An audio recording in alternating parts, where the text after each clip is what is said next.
Salut, vous êtes chez Coliwa Making Of. Ça fait un bail. Aujourd'hui, j'ai envie de parler de certaines choses qui ne vont pas plaire à tout le monde, comme d'habitude, puisque moi, quand je fais mes vidéos, c'est toujours un peu différent. J'avais décidé de ne pas vraiment faire de vidéos. J'ai un projet que je suis en train de monter. Il y a des choses que je suis en train d'apprendre pour faire de meilleures vidéos, pour être plus performant et pour dire des choses qui ont beaucoup plus de sens. Mais dernièrement, avec certains événements dans notre pays, je me suis dit, bon, peut-être qu'il va falloir que tu parles. D'abord, je voulais saluer mes abonnés, tous ceux-là qui sont sur ma page, mes pages, Facebook et tout, et ils conversent avec moi tout le temps, même quand je ne fais pas de vidéos. Vous êtes les vraies personnes qui me suivent, parce que même quand je ne fais pas de vidéos, vous êtes là. Sur ce, commençons. Certaines personnes ne savent même pas que l'espérance de vie en Côte d'Ivoire est de 53 ans. Il va falloir qu'on sache une chose. Il va falloir qu'on comprenne une chose. Nous sommes dans un pays africain, d'Afrique de l'Ouest, où la longévité n'existe pas.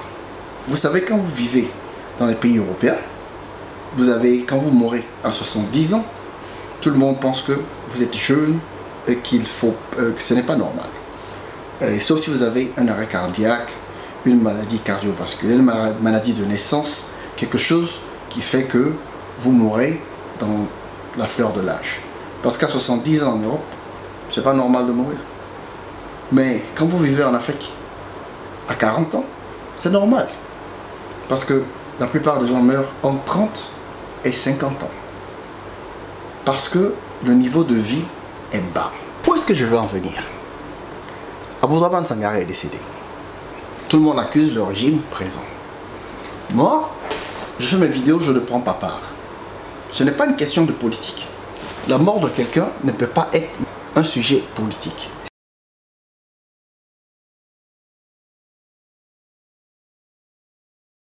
C'est vrai qu'il y a des bavures. Il y a des bavures partout. Il y a eu des bavures quand Gbagbo était président, il y a eu des bavures quand Oufo était président, il y a eu des bavures quand Bédié était président. Il y a des bavures tout le temps et il y a encore des bavures aujourd'hui. Mais quel gouvernement n'a jamais eu de problème de sécurité? Que vous alliez même en Europe, il y a des problèmes de sécurité, il y a des problèmes de santé, il y a des problèmes de tout. Tous les gens, dites les choses avec preuve. Vous ne pouvez pas prendre votre caméra, vous asseoir là et imaginer une histoire bidon. Et juste pour des vues, vous mettez dans la tête de la jeunesse des idioties que vous croyez vraies. Vous savez bien ce que vous faites. Vous savez bien ce que vous faites. Maintenant, j'aimerais parler aux jeunes Ivoiriens. Que vous soyez Gore, pro-Gbagbo, pro-Ado, pro-Soro et tout. Je vais vous dire une chose aujourd'hui. Nous sommes tous contactés par certaines personnes pour qu'on puisse travailler pour elles. C'est une réalité. Certaines personnes font des vidéos pour de l'argent. Certaines personnes viennent dire des choses parce qu'elles travaillent pour certains partis politiques. Certaines personnes viennent dire des choses pour leur poche. Alors, ne vous mettez pas là à avaler tous les propos qui sont balancés par des gens que vous suivez. Essayez de faire des recherches vous-même. Aujourd'hui, avec Internet, vous avez la possibilité, nous avons tous la possibilité de savoir et de trouver des réponses à nos questions. Alors, il faut arrêter de suivre les gens n'importe comment et de partager les vidéos n'importe comment ou de partager les idées des gens n'importe comment. Vous savez, la pensée, c'est comme un virus. Une personne peut s'asseoir là, s'imaginer quelque chose, prendre son micro et sa caméra et raconter des imbécilités. Et quand vous prenez ce virus-là, vous devenez un imbécile. Je n'insulte personne, je vous dis la vérité. Écoutez, si j'acceptais certaines choses il y a 2 ans, quand on m'a contacté sur ma page Facebook, aujourd'hui je serais en train de dire des choses différentes.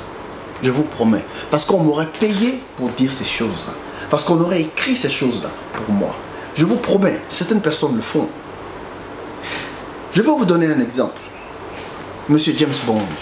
Je dis Monsieur James Bond parce que si vous êtes intelligent, vous allez savoir de qui je parle. Une personne il y a un an, même pas un an, il y a que des mois, qui a travaillé pendant des mois pour le président Ado, pour le gouvernement en place. Et à ce qu'il paraît, on lui a coupé les vivres. Cette personne achetait des voitures, et mettait les voitures là en ligne, faisait des choses et tout. Et maintenant, cette personne ne peut plus faire, ne peut plus vivre la vie qu'elle vivait. Parce qu'au moment où le gouvernement avait décidé de financer cette personne, pour que cette personne fasse des vidéos en sa faveur, cette personne a été très heureuse de le faire. Cette personne a supporté, cette personne a insulté les Gors, cette personne a insulté les pro-Gbagbo, PDCI et tout. Aujourd'hui, cette personne a fait des vidéos pour dire que c'est le gouvernement qui a assassiné Abdourahmane Sangaré. Oh! Mais c'est parce que vous êtes des moutons que vous écoutez cette personne. Lorsqu'une personne a atteint un certain âge, nous savons tous que le cancer de la prostate a tué Houphouët-Boigny. Ce n'est pas parce qu'on vous dit que cette personne est décédée de crise cardiaque qu'elle est forcément décédée de crise cardiaque. Il y a des choses qu'on cache quand c'est une personnalité. Et c'est comme ça. Sinon, on allait étaler le bilan de santé de tous les politiciens. Il y a des grands politiciens de grosses personnalités qui sont très malades mais qui s'affichent à la télé. Seulement, le docteur savent la condition dans laquelle ces personnes sont. Les conditions de santé. C'est-à-dire que leur santé en général. Si ces personnes vont faire 6 mois de plus, 1 an de plus, 2 mois de plus, 3 mois de plus. Abdourahmane Sangaré, peut-être même que s'il partait en France ou bien en Europe et tout, on n'aurait rien pu faire pour lui. Combien de présidents sont morts dans l'exercice de leurs fonctions? Combien de premiers ministres? Combien de ministres, même en Europe? Les gens ne meurent-ils pas? Il faut vraiment arrêter. Parce que semer la haine et la zizanie à travers les réseaux sociaux, vous oubliez que c'est votre pays. Nous n'avons qu'un seul pays. Moi, je ne juge personne ici. Je ne suis pas en train aussi de pas critiquer des gens. Non, ce n'est pas ça. J'aime mon pays. Et je ne veux pas que mon pays brûle parce que certaines personnes veulent se faire de l'argent sur Internet. Mais parce que certaines personnes sont payées ou ne sont plus payées. Moi, je pense que vous, les abonnés de toutes ces chaînes-là, vous devez commencer à réfléchir. Réfléchir beaucoup avant de partager les vidéos de ces gens. Réfléchissez. Écoutez, jamais dans ma vie, on ne me paiera pour m'asseoir devant une caméra et dire ce qui ne me plaît pas. C'est cela l'intégrité.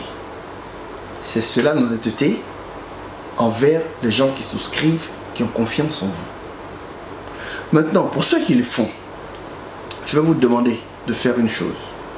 S'il vous plaît, faites attention à ce que vous dites sur les réseaux sociaux. Vous savez, je suis pour et contre les lois qui sont mises sur les réseaux sociaux en Côte d'Ivoire. Parce que je suis pour parce que les réseaux sociaux aussi sont capables d'enflammer un pays. Les réseaux sociaux sont capables de détruire un pays. Aujourd'hui, les réseaux sociaux sont capables de tout. On utilise les réseaux sociaux pour les révolutions dans certains pays. Téléphone portable, les messages, WhatsApp et tout. On peut brûler un pays avec les réseaux sociaux. Donc, c'est normal qu'il y ait des lois là-dessus. Il y a des lois sur les réseaux sociaux dans les grands pays aussi. Il y a des choses qu'on ne fait pas sur les réseaux sociaux. On n'agresse pas certaines personnes sur les réseaux sociaux. Même on n'agresse pas les gens. Ce qu'on appelle bullying. C'est-à-dire que venir sur les réseaux sociaux et insulter, s'attaquer à une personne jusqu'à ce que cette personne-là se suicide. Il y a des lois aujourd'hui en Australie, en Europe, là où vous partez en prison comme si vous avez assassiné cette personne-là vous-même de votre main. Perpétuité. Donc, il ne faut pas trop sauter sur les choses en disant que, ouais, les lois sont exagérées. Les lois peuvent être exagérées, c'est vrai, parce que aussi le gouvernement peut faire des choses pour se protéger. C'est vrai. Mais en même temps, il faut dire aussi qu'il y a des gens qui exagèrent sur les réseaux sociaux en balançant des âneries. Il y a des gens, si vous réfléchissez, qui aussi viennent et font des appels, par exemple sur leur page Facebook, sur les pages YouTube, sur les pages, je ne sais pas, sur toutes les pages que ces personnes-là ont. Et quand on rassemble l'argent et qu'on leur donne, la chose pour laquelle ils ont réclamé cet argent-là n'est jamais faite. Mais vous les voyez grossir, prendre du ventre, acheter de nouvelles voitures et tout. Mais vous ne réfléchissez pas. Le lendemain, ils viennent, ils font encore un appel. Et vous êtes encore des moutons à donner. Et quand on demande, par exemple, à faire des donations pour des gens qui sont malades au pays, comme je l'ai fait plusieurs fois, c'est beaucoup plus difficile d'avoir de l'argent pour aider ces gens-là. Et pourtant, vous pouvez donner de l'argent à des gens qui ne vont rien faire avec. Je ne dis pas que je ferai des demandes. Non, je ne ferai plus parce que j'ai vu là où ça va. Parce que quand on avait rassemblé de l'argent pour Michel Cassi, j'ai vu qu'il y avait beaucoup de problèmes, des gens qui ont détourné les sommes. Et moi, je ne veux pas faire partir de ça. En vérité, moi, j'ai remboursé l'argent à toutes les personnes qui avaient envoyé l'argent. Et ces personnes-là peuvent témoigner. Il y a de cela 3-4 ans, via PayPal. Mais tout ce que je veux dire ici, c'est quoi?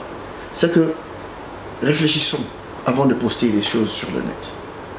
Réfléchissons aux conséquences sur notre pays avant de poster des choses sur le net. Si le gouvernement Ouattara voulait vraiment assassiner Sangaré, moi je pense que c'est pas une chose difficile. Il a été dans leurs mains pendant combien de temps? Pourquoi maintenant? Sa mort est naturelle. Peut-être qu'on n'a pas laissé aller se soigner. Peut-être que ça lui aurait donné 6 mois de plus, 1 an de plus, 2 ans de plus. Mais cela ne signifie pas qu'il ne mourrait pas. Il ne faut pas mélanger les choses. La santé d'une personne, le jour que Dieu l'appelle, sa fin n'est pas déterminée par le gouvernement de Côte d'Ivoire, n'est pas déterminée par Donald Trump, n'est pas déterminée par Alassane Ouattara et tout.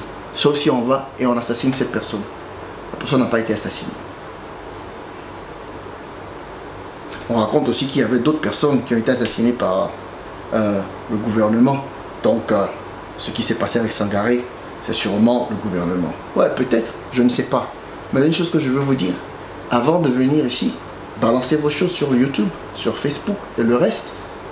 Parlez, vraiment, c'est beau. Je sais que vous avez le verbe plus que moi.